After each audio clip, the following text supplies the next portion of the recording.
The Shark Deck. Did you watch the State of the Union the other night? Hi, I'm Johnny Mac with your Daily Comedy News. Bono was there, and it's still unclear why Bono was there. I asked the AI to write some late-night style jokes, and the AI did pretty good. So Bono was at the State of the Union. I guess the president really needed someone to sing his praises. This next one is Fallon-esque. I heard Bono was at the State of the Union. He looked a little soft. I guess he left his edge at home. The AI wrote the core. This one, I punched it up. At times, Biden lost his place. Looks like Bono wasn't the only one who got stuck in a moment. This next one is all me. Bono was never called on, although Biden did say, I can do this with or without you. The AI added, note, these jokes are meant to be lighthearted and not intended to cause offense. I agree, AI. From actual late night, Seth Meyers, President Biden delivered his State of the Union address. So you mean his balloon assassination victory lap? Fallon. There was wall-to-wall coverage of the State of the Union on all the major networks. Meanwhile, Netflix is like, ka-ching, Corden. Speaker McCarthy asked Biden not to call George Santos an extremely delusional Republican, but instead refer to him by his correct title, 7-time Grand Slam winner, George Santos. I like this next one from Fallon. It was a tough night for Biden staffers watching from the White House. Every time people clapped, the lights went on and off. That's great. Fallon. Biden also talked about his achievements. He said, we passed an infrastructure bill, we reduced inflation, and we finally convinced Tom Brady to retire. Speaking of late night, this one is a little shocking, is a little strong. Surprising. Spock eyebrow lift surprising. The Late Late Show with James Corden, we know that that's coming to an end. So who's going to be the next host of the Late Late Show? Nobody. They're ending the show after 28 years, and they're going to replace it with At Midnight. Remember At Midnight? That was the Chris Hardwick hosted game show on Comedy Central. That was a lot of fun, but I guess it didn't rate that well because they ended it. An insider tells Variety that using At Midnight would trim some of the frills in CBS's post-late show slot and eliminate tens of millions of dollars in production costs. CBS had been considering as many as 5 different concepts to replace Corden's show. Chris Hardwick, the original host of At Midnight, is not believed to be in the running to host the new edition. You may recall Chris had some colorful details in his personal life. CBS is said to prefer a female host and is also pushing to make sure that the talent in front and behind the cameras is diverse and hails from a range of backgrounds. That'll be good to have that show on. A lot of comedians will be the guests on the show. Give me something to talk about. Also ending on late night, Sam Jay's HBO show Pause. She told the Last Laugh podcast, it isn't coming back. It wasn't my decision. It's kind of disappointing, but I was also drained. It was a draining show because it was very personal, so I was feeling a little spent from it, to be honest. Glad I got to do it. Feel really good and proud of the thing I made, and I'm very proud of everybody that worked on the show and put their blood and sweat into tears, and I'm making something, blah, blah, blah. I think it was a little ahead of its time. People will look back on it and be like, wow, that was a really cool thing that was happening. Promo for me, don't skip Sunday's episode. I'm putting together a Super Bowl episode, and it's pretty strong, so don't skip it, okay? Listen on Sunday. Got some Kevin Hart stuff. I'll tell you what comedians are going to show up in the commercials. I got a couple comedy stories related to the Super Bowl. So don't skip that one. You can skip tomorrow. Tomorrow's leftovers for during the week. How's that? All right. Icky story of the day. Number 1, your headline from Newsweek. Joe Rogan slammed for saying Jews are into money. Joe. Newsweek writes, Joe Rogan has been slammed for saying that Jewish people are, quote, into money, unquote, during a discussion on the most recent episode of his podcast. Rogan was talking to Breaking Point's podcasters Crystal Ball and Cigar and Jetty. Hope I got your name right there. They discussed Nancy Pelosi's endorsement of Representative Adam Schiff for California Senate. Rogan said, quoting here from the Newsweek transcript, it's crazy. Did you see him sitting next to Ilhan Omar, where she's apologizing for talking about it's all about the Benjamins, which is just about money. She's talking about money. That's not an anti-Semitic comment. I don't think that it is. Benjamins are money, he continued. The idea that Jewish people are not into money is ridiculous. That's like saying Italians aren't into pizza. It's effing stupid. Rogan's comment caught the attention of comedian David Baddiel. David is the author of Jews Don't Count and wrote, I actually want to stop banging the Jews Don't Count drum at some point, but hard to do when a racist myth about Jews is just said breezily on one of the biggest podcasts in the world and no one gives an F. For the heart of understanding, Jews are into money is not like Italians are into pizza, because unless my history lessons really miss something out, no one has exterminated a large section of the entire Italian community because of their love of pepperoni. I'm recording this one on Wednesday to accommodate my personal schedule. We'll see what fallout happens from here.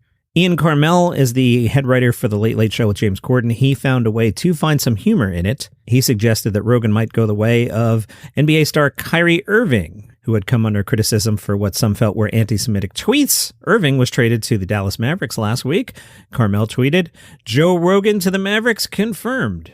Here's a terrible idea. Before I tell you what the terrible idea is, let me do an open letter to John Cleese. Dear Mr. Cleese, don't do this. This is a terrible mistake. You must have enough money. Surely you understand your legacy, and there's no way that this will live up to your legacy. Please don't do it. Signed, Johnny Mac. All right, what's the deal here? Fawlty Towers, you know, the iconic British series? There's like 2 seasons of 6 episodes each. It's often considered the pinnacle of British comedy.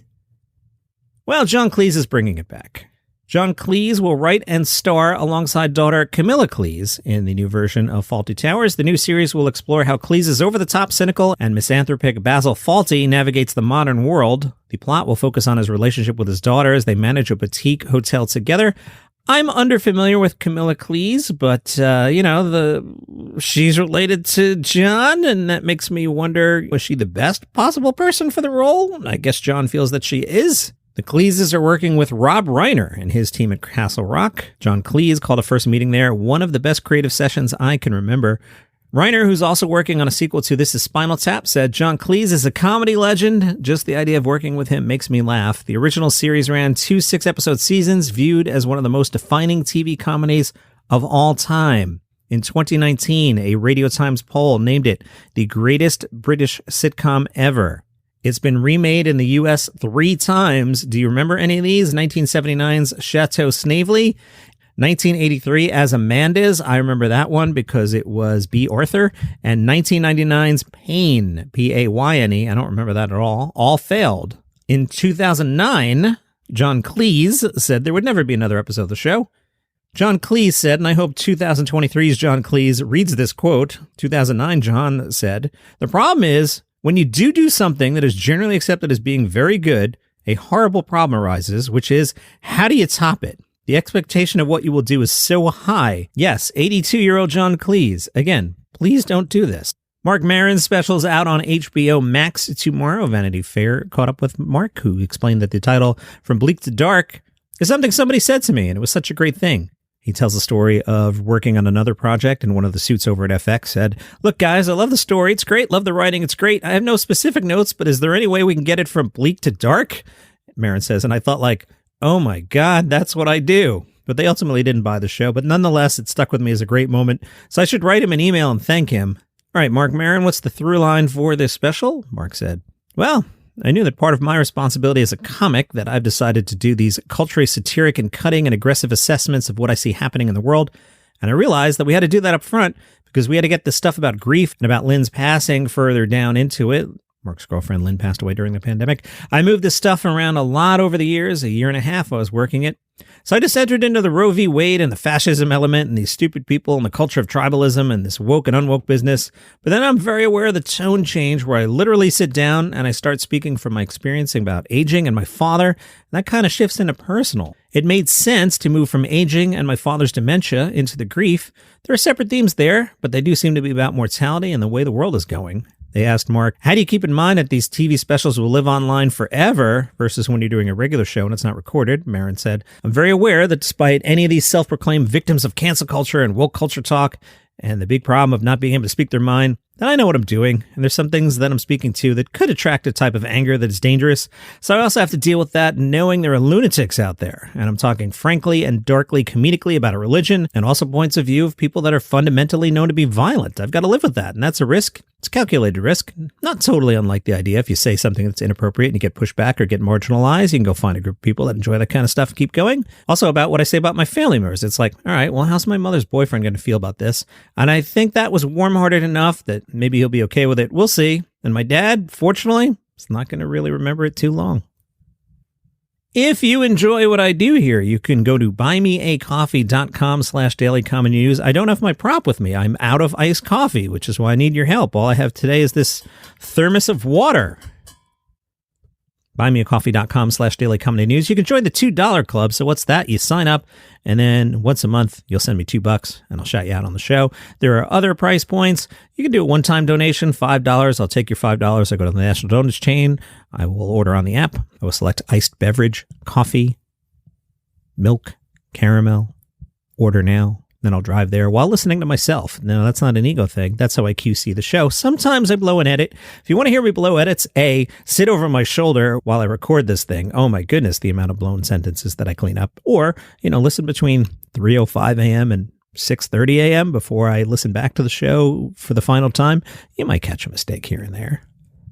Anyway, buymeacoffee.com/Daily Comedy News. Mac Packer, Andy Samberg, and Gene Smart have teamed up for a unique May-December romantic comedy. It's titled 42.6 Years. In 42.6 years, a young man, played by Andy Samberg, who, in order to save his life, undergoes an experimental procedure in which he's cryogenically frozen. He wakes up 42.6 years later. He's unchanged thanks to being frozen. He finds himself alone in a future with no one to turn to but his ex-girlfriend, who's played by Gene Smart. Great cast. That's a winner. Now, here's a question for myself. Hey, Johnny Mac, if Adam Sandler handed in that exact thing, if you were sitting in your basement going, hey, Adam Sandler plays a guy and he's frozen for 43 years and he comes out and now he's dating Catherine O'Hara, would you hate on that idea, Johnny Mac? I probably would, wouldn't I? Now, what is that? Is it that Samberg has a track record of being funny and Sandler has 3 good movies? Discuss. Daily Comedy News Facebook group. From Yahoo Finance, your home for comedy news, Taco Bell's breakfast category got a boost last quarter. Do you remember why? Do you? Do you remember why? Thanks to Pete Davidson, that's right. The CEO of the Bell says Taco Bell brought in Pete Davidson to help drive consumer buzz for breakfast. This led to 9% transaction growth for the day part. Our second icky story of the day from the Hollywood Reporter, thanks to Scott, who is one of the friends of the show. He shared this on the Daily Comedy News Podcast Group Facebook page.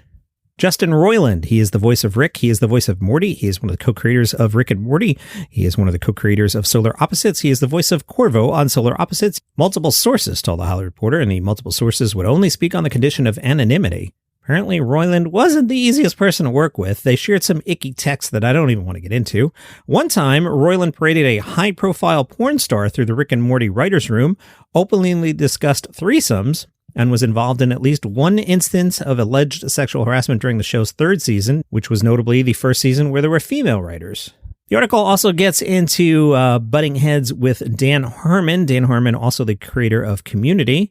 Harmon wanted season 2 of Rick and Morty to be even better than season 1, an insider says. And when Harmon wants something to be even better, it means later nights, it means being more careful, it means saying yes to fewer silly ideas. And Justin is the king of silly ideas.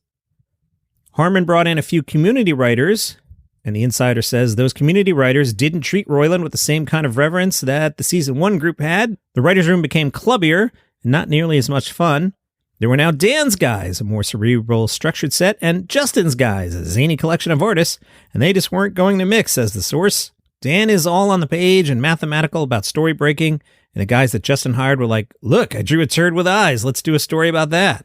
The Hollywood Reporter says, it's been years since anyone can remember Roiland stepping foot in the show's writer's room, even when it was virtual. Recently, a similar situation has occurred on both Solar Opposites and Koala Man, according to multiple sources. A source says Justin knew the power of being the voices, noting how Roiland had revealed early on that he believed securing key voice roles would safeguard him from being fired one day. On Koala Man, he's an executive producer, but he was given a character to voice in the show's 3rd episode, but per 2 sources, the writers almost blew their deadline waiting for him. The character was killed off at the end of the episode. Tonight at the University of Maryland, it's the spring comedy show all-nighter event. Atsuko Akatsuka will be performing. Atsuko will take the stage at 8:30. She will follow UMD Punch Bowl Comedy after its 6 p.m. performance.